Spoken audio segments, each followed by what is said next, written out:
चल के आयु आती है 50 के बाद वानप्रस्थी आती है। जैसे बेटे का बेटा हो जाए, आपके घर में बेटे की शादी कर दी, उसका संतान हो गई, वो पिता बन गया, बहू रानी माँ बन गई, तो अब सारा कारोबार उन पर सौंप दो। ये बहू बेटा तुम्हारे, अब तुम इसके स्वामी हो गए, अब हम वानप्रस्थ में जा रहे हैं, अब हम भगवान का भजन करेंगे। तो 50 वर्ष से 25 वर्ष की उम्र किसके लिए है? उसमें 4 काम करने हैं आपको। महर्षि दयानंद ने लिखा है, योगाभ्यास, एकांतवास, उपनिषदों का स्वाध्याय और आत्मा परमात्मा की खोज। ये 4 काम करने 50 वर्ष की 75 वर्ष की उम्र में। योगाभ्यास, उपनिषदों का पठन पाठन, जो आत्मा परमात्मा विषयक ग्रंथ हैं उनको पढ़ना।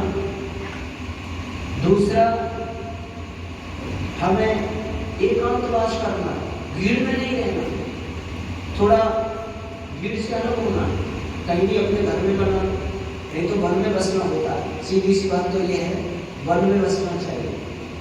घर परिवार छोड़ करके वानप्रस्थ होता ही वन में बसना। अगले जीवन की तैयारी, मोक्ष की तैयारी, यही जीवन थोड़े ही। आज समझ लो इसी में मर के घर जाना, मरना तो है ही, ये तो निश्चित है।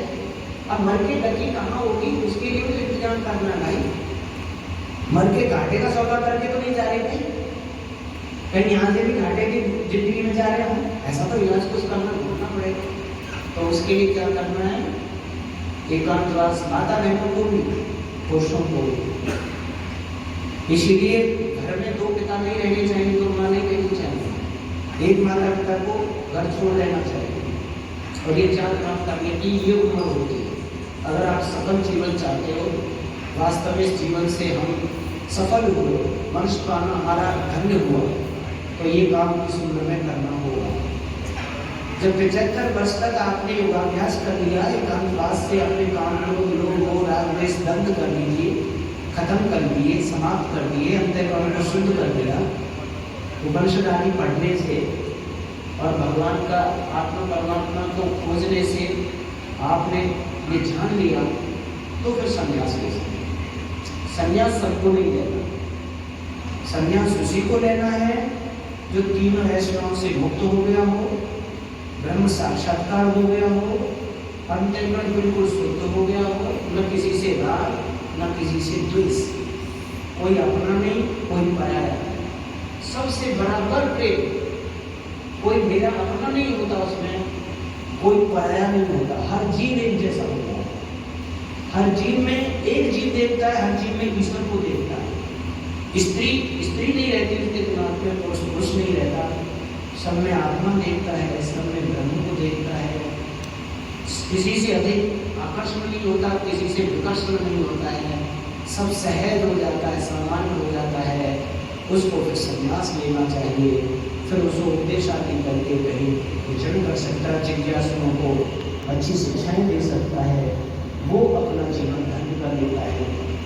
ये 4 आश्रमों की मर्यादा हमें ठीक ढंग से पालन करना आ जाए और उस पर हम चल कर रहे तो मानव जीवन, चाहे स्त्री है चाहे पुरुष है, हमारा सफल होगा। शरीर में अंतर है, आत्मा में अंतर नहीं है, स्त्री पुरुष में लक्ष्य में भी अंतर नहीं है, एक ही लक्ष्य सभी का। पर कौन कितना इसमें प्राप्त कर पाएगा, ये उसकी योग्यता के ऊपर, उसकी मेहनत के ऊपर है।